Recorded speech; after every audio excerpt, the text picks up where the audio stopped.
मोही और देव के बीच चल रहा खेल अब अपने चरम पर पहुंच चुका था। दोनों के सारे पासे फेंके जा चुके थे, पर देखना यह है कि किसका पासा उल्टा पड़ेगा।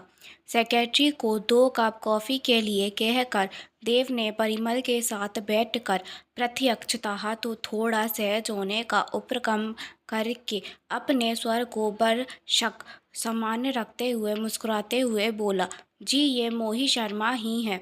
आप इन्हें कैसे जानते हैं? मैं इन्हें बहुत अच्छी तरह जानता हूँ। क्या ये आपके ऑफिस में ही काम करती है? नहीं, ये मेरे दोस्त के ऑफिस में ही काम करती है, इसीलिए मुझे भी जानती है। यहाँ से निकल रही थी तो मुझे भी हेलो बोलने के लिए आ गई। हम लोग मोही के बारे में ज़्यादा नहीं जानते। मेरे दोस्त के ऑफिस में नई आई है। आप कुछ जानते हैं तो बताइए, अच्छा रहेगा। देव ने अपने प्रभावशाली लहजे में कहा। परिमल देव के व्यक्तित्व से प्रभावित हुआ था। उसने महसूस किया कि देव चौधरी मोही के बारे में जानना चाहता है।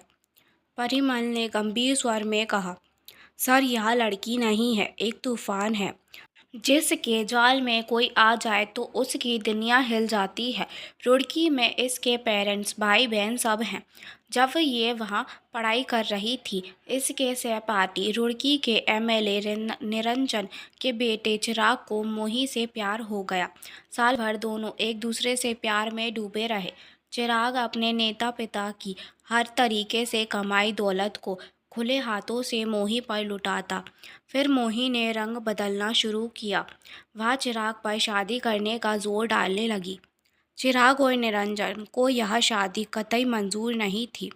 शादी मोही को भी नहीं करनी थी। फिर उसने चिराग को धमकी दी कि उसके पास उसकी और चिराग की कुछ फ़ोटोज़ हैं, जिन्हें देखकर यह लगता है कि वह मोही का रेप कर रहा है। और व्हाट्सएप पर हुई चैटिंग की स्क्रीनशॉट भी है, जिन्हें वह हथियार बनाकर पुलिस केस कर सकती है। पुलिस के नाम से चिराग के हाथ पैर फूल गए। उसने सब कुछ अपने पिता को बता दिया कि एक लड़की उससे ब्लैकमेल कर रही है और रेप केस की धमकी दे रही है, मोटी रकम मांग रही है। चिराग को कहकर निरंजन ने मोही को बुलवाया। मोही बेधड़क पहुंच भी गई। मैं चिराग के गहरे दोस्त सुमित का बड़ा भाई हूँ, इसीलिए मुझे पूरी डिटेल्स पता है। देव अभी तक सांस रोके मोही की करतूत सुन रहा था। निरंजन ने मोही को कहा कि वह चिराग का पीछा छोड़ दे। मोही से पीछा छुड़वाना उनके लिए बाएं हाथ का खेल है। वे रुड़की के राजा हैं, किसी की हिम्मत नहीं है कि कोई उन्हें चुनौती दे। मोही जरा भी नहीं डरी, तन कर खड़ी रही। उसने कहा, उन्हें जो करना है कर ले। फिर निरंजन ने कहा, चुनाव का टाइम है, मैं किसी भी कंट्रोवर्सी में पड़ना नहीं चाहता।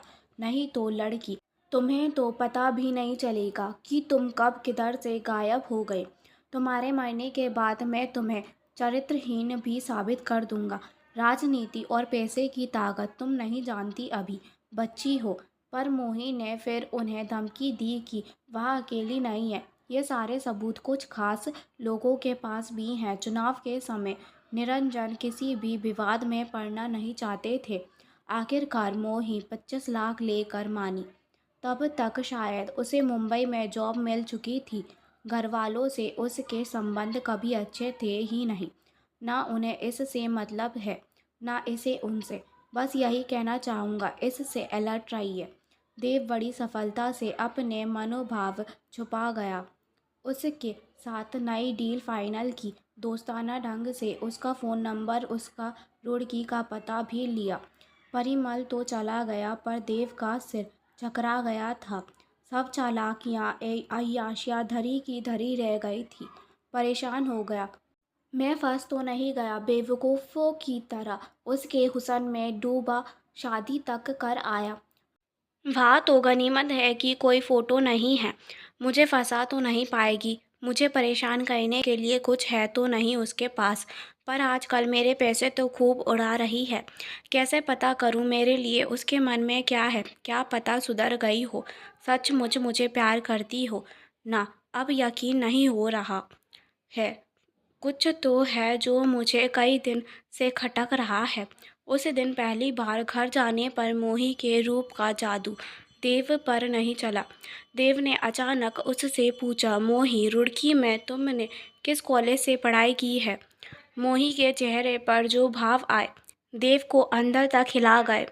मोही का ठंडा स्वर था, क्यों, आपको क्या करना है? यूं ही आज ऑफिस में कोई आया था, उसने तुम्हें देखकर कहा कि उसने तुम्हें वहाँ देखा है। ठीक है, मेरा शहर है, वहाँ कई लोग मुझे जानते होंगे। तुम्हारे घर में कौन कौन है? कोई भी नहीं, और अब मेरा सारा फोकस आप पर ही है।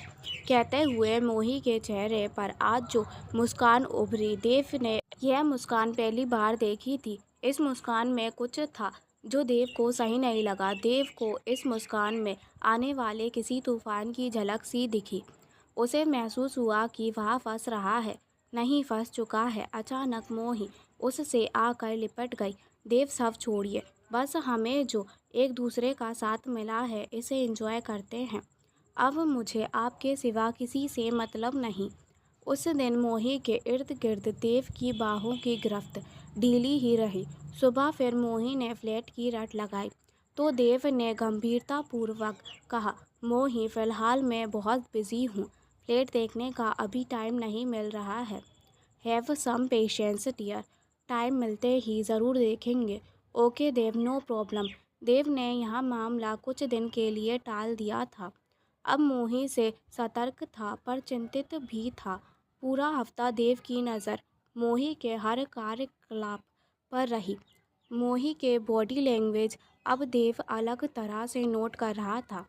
वह हर समय बहुत अलर्ट रहती, बेहद महंगी चीज़ें यूज़ करती, और ये सब उसी के कार्ड से खरीदी जा रही थी।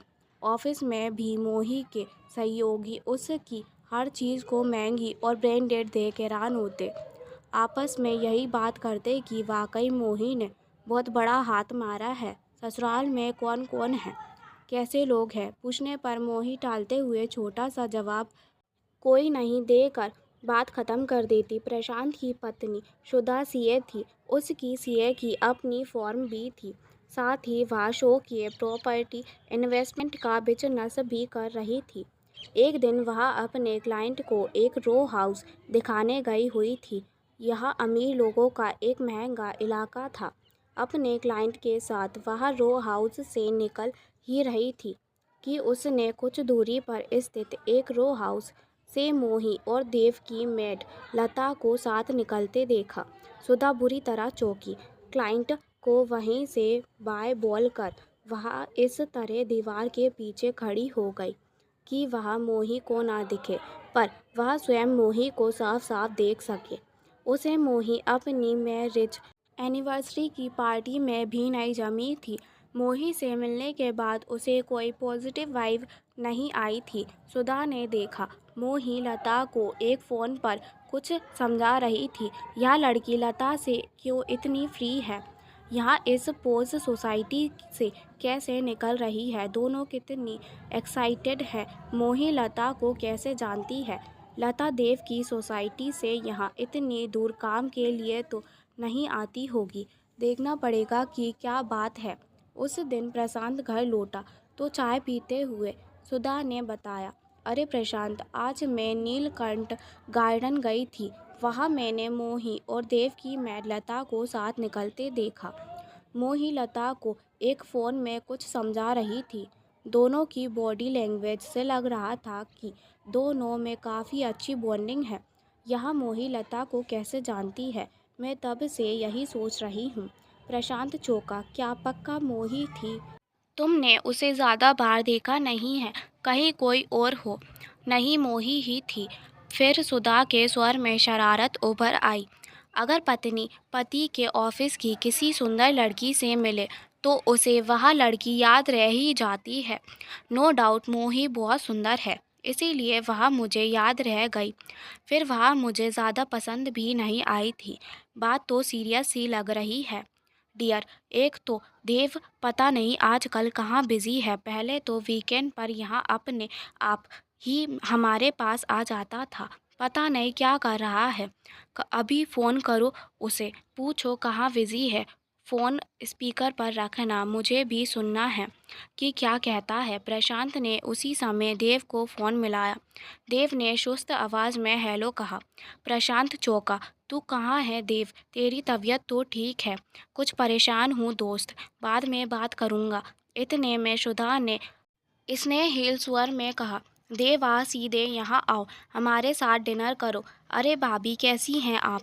आज नहीं फिर कभी आऊँगा। अब सुधा ने प्यार से डांटा, देव उठो और सीधे घर आओ।